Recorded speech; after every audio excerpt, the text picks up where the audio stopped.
The opposite, to be sameach on HaKadosh Baruch Hu, to these beinonus, the pondering the greatness of HaKadosh Baruch Hu, again, may be, it's not going to be be'emes lamita because this aveda belongs to the tzaddik per se.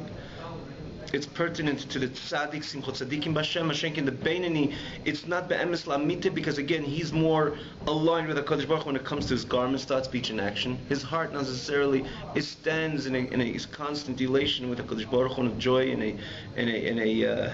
in a true, genuine simcha b'Hashem that belongs really to the tzaddik. But still, again, based on the fact that we said the beinoni can daven whenever he wants, he can lengthen, he can elaborate in his davening, and the davening is the kind of that arena which he has, that bonus which he has that he can enter. He doesn't have to know what's telling you how long he could be in that bonus experience. He could go in and out whenever he wants. He could stay there, be meirich and davening. That's why the Kosher Eden, based on the Gemara, they used to daven a lot because they know that's a time when this is la la land for them. And in other words, this is something which is extremely, they utilized it because it was an extremely precious time for them, because that's when they have the ability to have a taste of the avodah of the tzaddik, or maybe be on the surface similar to the tzaddik. So continue davening, or because davening is based, like we just said, it's predicated on these beinonus and the greatness of HaKadosh Baruch Hu. So you can continue pondering the greatness of HaKadosh Baruch Hu. To some degree, you're not going to come to be'emes lamita because you're not the tzaddik, but try to find simcha in something which is valuable,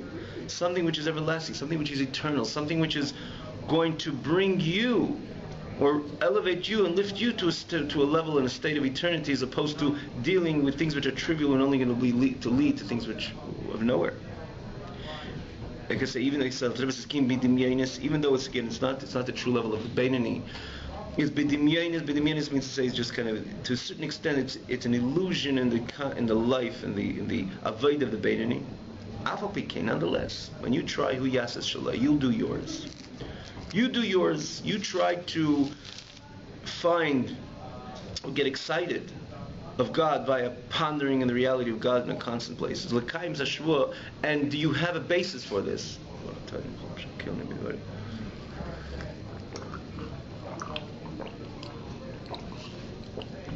Excuse me. So, do you have a basis for this, that I should try to be the tzaddik? The answer is I do. And this Alter Rebbe began in the second part of chapter Yudalit. Can't forget that the same Eibishter, which is Mashbim, the same mandate what the Yid has, Mashbim, they make the Neshama take the oath prior to its entry into Ilam Haza, Al Tehi Rasha. Do not be a Rasha, because again, this is the avodah of the beinoni, not to be the Rasha because he's always on the verge, because his heart has not been transformed. His heart is very much in tune with the animalistic drive. So therefore you have to tell the person, Al Tehi Rasha, don't allow that feeling, that signal to trespass into thought, speech, and action. And that is the avodah of the beinoni. The same Gemara tells us that they tell every single neshama Tehi tzaddik. So in other words, there is a basis for the Yid to try to be the tzaddik. In one hand, he's not the tzaddik, and he should not fool himself, and he should not try to live a life on the overall, or believe, or be convinced that he's a tzaddik because only confuse things. Because I'm a tzaddik, I don't have any temptations to look, to hear, to think, to speak, to do anything which is not contrary to Ratzon Hashem. And I do feel I do have those temptations. It could just confuse the person, and it ultimately won't lead to anything good. Quite on the contrary. So he's not a tzaddik, he's a beinoni, and once you keep you acknowledge your position, it's so much easier to serve HaKadosh Baruch Hu. Once a person acknowledges that, right, he can drive a car, he cannot drive a truck, if he will jump into a truck and say, look, I can drive 4 wheels, let me just go, it's not going to end up good. You're confined, you have limitations, this is what you can do, so you're a beinoni. That's it. 100% you're a beinoni. That's the whole basis of the Alter Rebbe in the first 12 chapters, basically, or in other words, leading up to the 12th, 13th, 14th chapter. This is who you are, and stick to it, and that's the way you'll be able to serve HaKadosh Baruch Hu with joy and gladness of heart. But yet, the same Torah tells them to eat tzaddik. Some strive and drive. You should try to have to be a tzaddik. So based on that, you should do something, l'kayim as a shvua, to fulfill this swear. Try to get involved, to daven longer, or use the techniques of davening, which is again, Yisbein is pondering the greatness of Hashem, a little more frequent, somewhat, even though it's not be'emes lamite, because it belongs to the tzaddik, simchat tzaddikim b'as Hashem, but you're trying to fulfill this shvua, and therefore you have a basis to try to climb this type of ladder, try to jump into that track, and maybe because you're told that you have the ability. And Vashem Yasat Rebeinu, when the Eibishter sees that you're trying and you're doing what you can in order to be excited, to find Simcha B'Hashem, the Eibishter is going to reciprocate. He's going to do the good in his eyes in order that maybe he would open a little window and allow you to experience a little bit of the experience of the tzaddik, the simcha of the tzaddik. That's one thing. Another thing, it says, just like a person could accustom himself to anything. It says, when one accustoms himself to anything, shilting, it becomes kind of, it becomes dominant, and it becomes second nature. A person cannot do certain things before he tries to do them. In other words, when you accustom yourself to do something, someone cannot walk on his hands. The average person cannot walk on his hands. But if you accustom yourself time and again to do it, it can become a second nature. So this is Alter Rebbe introducing again this vart, which is again a very natural word. It works with anything. Initially you can't, but if you accustom yourself, it becomes your second nature. It's not your first nature, but it becomes a second nature. Similarly, Alter Rebbe introduces this in the context of the Tehit Tzaddik notion in the world of the Beinoni. It doesn't belong to you, but if you accustom yourself to it, all believers is also based on this Tehit Tzaddik. But the first thing the Alter Rebbe says, try it because there's a shvua, there's an oath that you took as well. Another thing is, try it because like anything else, which you cannot do initially, and if you accustom yourself to do it, it becomes your second nature. Try to accustom yourself to something which is not pertinent to you, it might become your second nature. And therefore, you accustom yourself to abhor the evil. There's not only not to accept the evil, but when you accustom yourself to abhor the evil, which is again aligned with Avodah Tzaddik, a little bit of evil. It doesn't say completely, because the Tzaddik is Seimei, the real Tzaddik, the quintessential Tzaddik. We know that in the world of Tzaddik also, there's multiple will. Today we write tens of thousands of levels of Tzaddik, but think about the quintessential Tzaddik. Tzaddik doesn't just nimas ktsas, just a little bit abhorrent, disgusted with evil. Tzaddik has a total hatred to anything evil. When we say hatred is not to a person and not chas v'shalom, it's the idea to anything which is not aligned with Avodas Hashem, it's not aligned with Ratzon Hashem, that tzaddik is disgusted with it. But in this case, the Rebbe says, you're not the tzaddik, therefore, lemais ravi nimas ktsas be'emes, a little bit minimally to be abhorred with, truly, be'emes, with evil.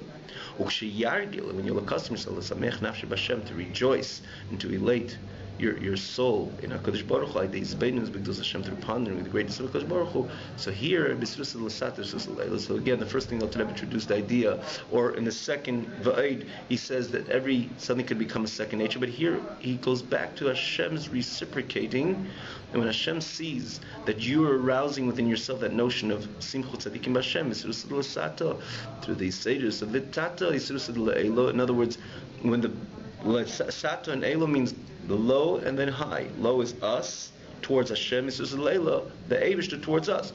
When he sees we're arousing, we're evoking within ourselves this notion of Simchut Tzadikim Hashem, trying to rejoice in HaKadosh Baruch Hu, and Lemai Sesara, to abhor the evil at least minimally. So Hashem, Leila, the Eibishter, arouses as well. It causes a heavenly arousal. That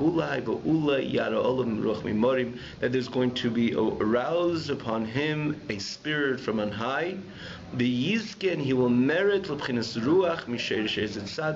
the spirit of the source, or a root rather, of some type of tzaddik, which will become imisaber, which means pregnant within him to serve HaKadosh Baruch Hu, to serve HaKadosh Baruch Hu with true simcha. Tzaddikim Hashem, like it says, tzaddikim rejoice in HaKadosh Baruch Hu. What is the idea of pregnancy?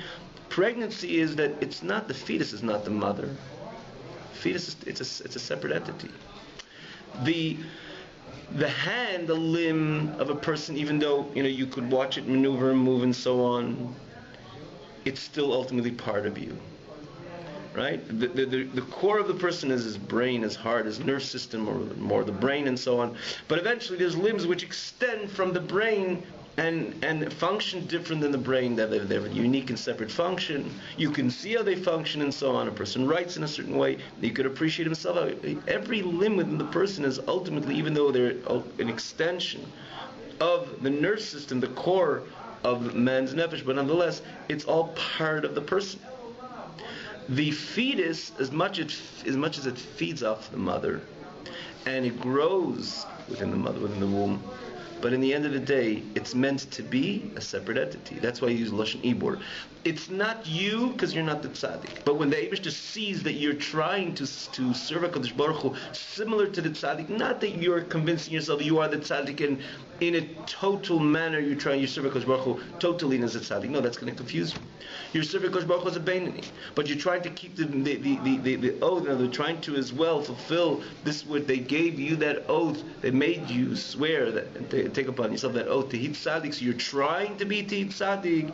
So additional to the fact it may become your second nature, but it's also based on this. The fact that to some degree it can belong to you, or it belongs to you, so Hashem sees that you are trying to emulate that avodah of the tzaddik, is to find joy in HaKadosh Baruch Hu, not only to follow, to be aligned with HaKadosh Baruch Hu in thought, speech, and action, but to find your heart, you find joy within HaKadosh Baruch Hu, to ignite your heart towards HaKadosh Baruch Hu with simcha. So the Eibishter is going to do is, Hashem might take Hashem might take a spirit of a tzaddik, the root of some tzaddik, and with this aberbay, again, it's not you, but it's going to kind of impregnate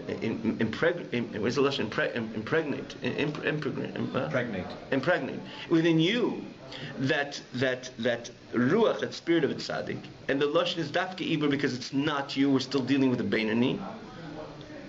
And because of that, you'll have some simcha b'tzedek Hashem. You find joy in HaKadosh Baruch Hu. And v'tiskayim, and when Hashem will do that, v'tiskayim be'emes hashvua, then it won't be only just an illusion, because once the Eibishter, it's not only becomes a second nature, or not only because you're just doing yours. This is another idea that the Eibishter is truly going to reciprocate in a way that he's going to go to his echalosness chambers, find the tzaddik, take the ruach, the spirit of the tzaddik, embedded within your system, invested in your system. So again, it's not you, but he connects it to you. As much as the fetus is not the mother, it still grows as very, very much part of the mother. So it has kind of this duality. It's not the mother, but on the other hand, it is part, and it grows with the mother. It's within the mother system. It's within the womb of the mother. Similarly, in here, it's the Beinani, is not the tzaddik, but because it's nisaber by a particular ruach from the sheish of a tzaddik, so it will be fulfilled be'emes, not in an illusionary manner, but the truth, a shvua, that oath, shemash being which they make him swear to eat tzaddik, be a tzaddik.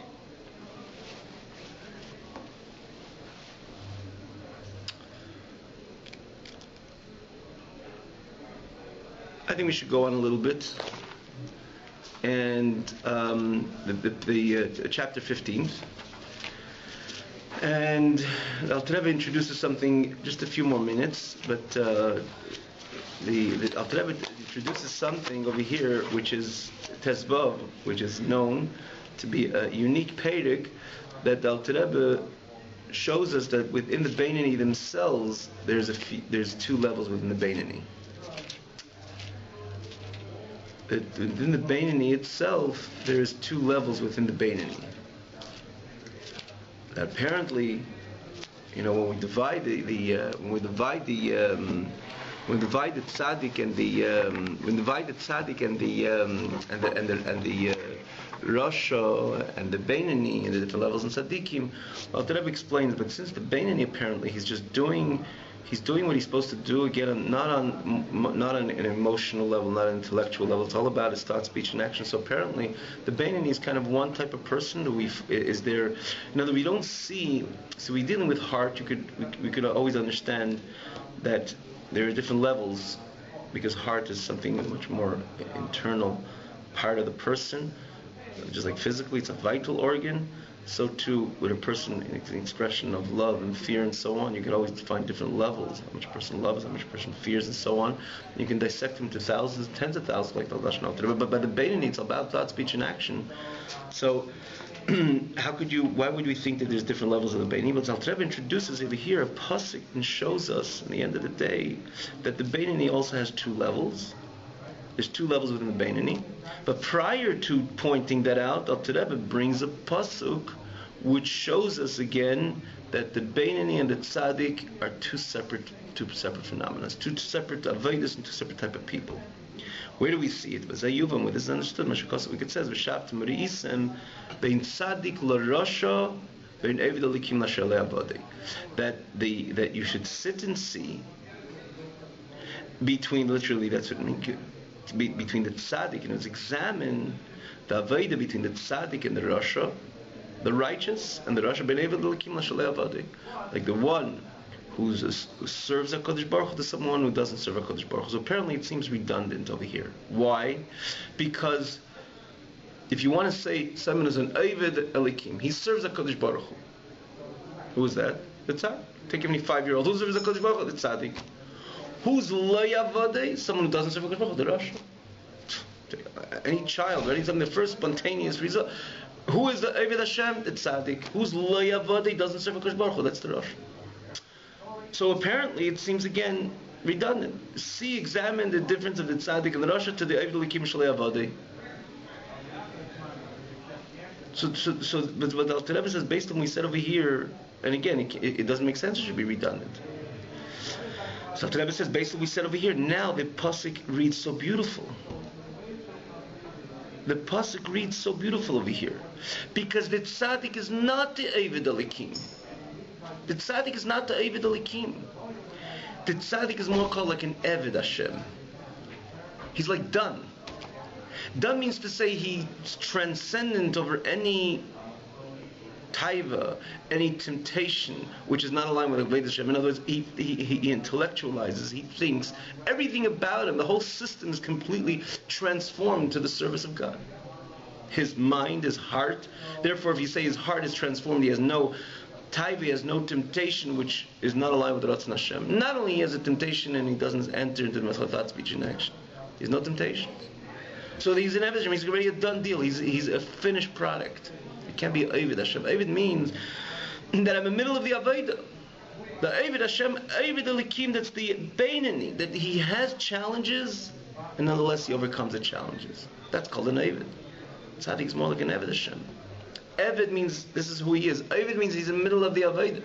So now we can see it's not redundant, because the Tzaddik is the Tzaddik, and Oved Elikim is not a Tzaddik. The Oved Elikim is the Beinoni. So now we can understand again, he's in just the middle of the Avodah, which is in the middle, as like someone said the other day, somebody asked the other day, I forget who it was, of apparently the Beinoni, maybe to a certain extent, maybe it could be greater than the Tzaddik.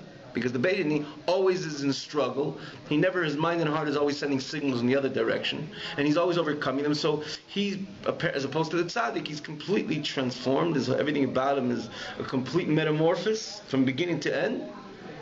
So where is his service? So the answer we gave her, so the Tzaddik till he became a Tzaddik, he probably went through the rate of the Beinoni as well, and also in the level of the Tzaddik is always some type of struggle. The mere fact a person finds himself in Elam Hazan and there's Tzaddikim, which are dealing, especially communal tzaddikim, or tzaddikim which deal with their communities, or their people, their neshama klolis, a neshama which he doesn't serve HaKadosh Baruch Hu individually, or his whole, or the structure of his avodah is not only a personal, individual relationship with HaKadosh Baruch Hu. He carries the weight and the struggles of his people, like Moshe Rabbeinu. Right? It's a different type of a rebbe.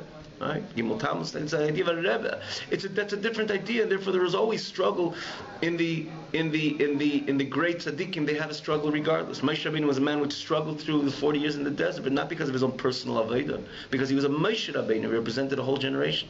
He took the faults, their troubles, and their bumps, and their aggravations, and so on. So the tzaddik also has, but in the overall is in his individual avodah. He's not an Oved. He's an Eved Hashem. He's like a done deal because he's completely transformed. Everything about him is aligned with the Ratzon Hashem. A Beinoni is an Ovid. Because Ben's Aveda, he's in the middle of the Aveda. Means he 5 seconds later, after he overcame a certain taiva to think chas v'shalom, to entertain his mind with something that Hashem said no, he overcame it 5 seconds later, 5 milliseconds later, it's coming back to him again. So that's why he's Ovid Elikim. Ben's Aveda, Mecham Yitzhahara, which is the war. Fight with Yitzhahara, to strengthen himself over the Yitzhahara and to chase the Yitzhahara from the small city again, which is the person's body. That it should not invest in the limbs of the body. It's a service and it's a great toil to constantly war and constantly fight with the Nefesh Ba'amis. And that's the Beinoni, but that's not the Tzaddik. So the Tzaddik and the Eved Hashem is two distinct people, because the Tzaddik is not called Eved Hashem, the Tzaddik is called Eved Hashem. It's already a symbol, it's already a name, it's already a term. When you say someone's a Chacham, he is already intrinsically a Chacham. Or you say someone's a Melech, a king. It's not that he's trying to be a king, he is a king. He already became a king. A Melech or a Chacham, he became a Chacham or a Melech or a king. This Tzaddik, he's called an Eved Hashem. Avad, he served in the Gomar Legamri, he completed the Aveda Mechavi Marad, the war, the Aveda, rather, the service, the war with evil. He chased it completely away. His heart is completely devoid of anything negative. So that's why it's called Eved Hashem. So now we see from the pasuk again, so evidently and clearly, the Tzaddik and the Eved Elikim are two separate people. The Eved Elikim is the Beinoni, the Tzaddik is called Eved Hashem.